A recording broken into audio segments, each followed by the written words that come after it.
Hello, I'm Eric from Bosch and I'd like to show you the GAM 220 MF.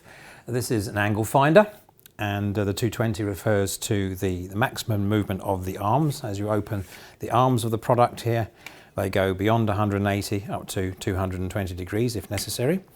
We have a digital display on both sides. You can switch the unit on and you can see that. This one's up the right way, so to speak, and on the other side the LCD is inverted. This is because this product may well be used at different attitudes, maybe in a roof space, to measure angles so that you're always able to read one of the displays. They mimic one another, of course, but one of those is bound to be up the right way from where you're viewing, if you get the idea. So it looks pretty much like a standard spirit level at the bottom here. These bubbles here you can use them, of course. It's a typical site level accuracy here, but this isn't about leveling, this is about angles, and the angles are constantly measured between the arms by an electronic device here in the hub of the unit. The batteries live in this little compartment at the top here, and simply adjusting the arms give different display here in degrees, which you can simply make a note of. You can freeze it with the hold button, or you can transfer these details to a plan if you're trying to get something to fit into an awkward space, maybe an alcove or a bay window, for example. So the really clever part then of the GAM 220 MF, MF stands for multifunction, is that it does have a couple of calculate functions regarding mitre cuts you might have to make when measuring elements of wood for joinery and carpentry and what have you. There is a simple mitre button here which doubles as the on-off switch, and so this just basically makes a simple mitre calculation based on an angle that you've measured. And quite often people make mistakes like this. Everyone knows that if it's a 90-degree corner, perfect 90 degrees, you just divide that by 2 in your head and you make a 45-degree mitre cut. But actually, when the corner isn't 90 degrees, maybe it's something like 84 degrees, for example, then you might think, well, 84, that's 42, right? And of course you make that cut and the thing doesn't fit. So I'm not going to attempt to set this to 84. It might be quite difficult on camera, but you get the idea. If you press the simple mitre button here, then you've got actually 48 would be the calculation, not 42. So you can imagine the amount of scrap you'd make if you cut it at 42. So this does a simple mitre calculation. But when we have a look at the unit, I'll just switch it off and back on again.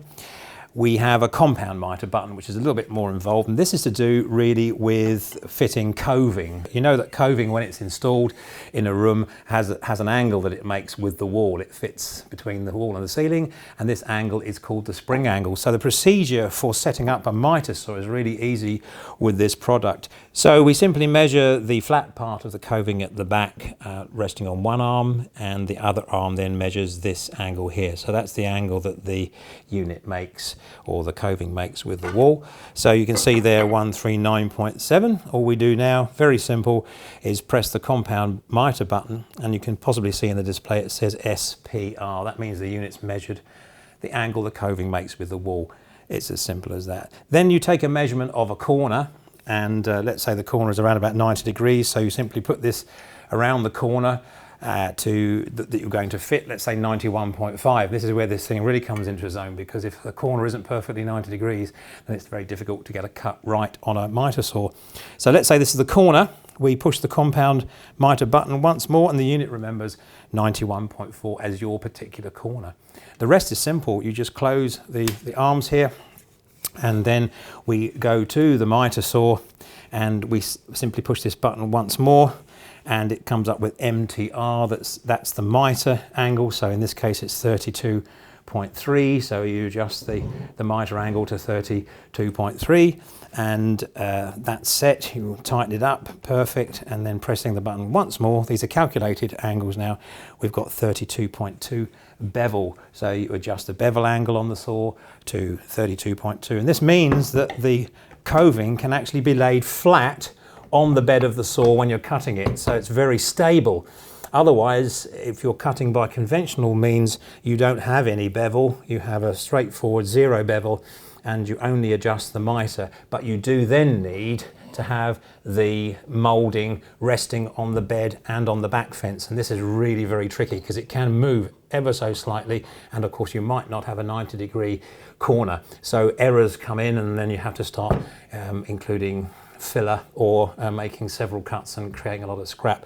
So this is a really precise way of calculating compound mitre angles for fitting, for example, coving or corniche around a kitchen cabinet, what have you. So very versatile tool. The sliding piece at the top there, you might have noticed, comes with it, as does a soft case, and this allows you to use the unit in confined spaces where it's difficult to get the whole unit in, so you can actually measure off the back of this in a roof space, for example, to get measurement. So that extension piece is included. So that's the GAM 220 MF multifunctional angle finder from Bosch.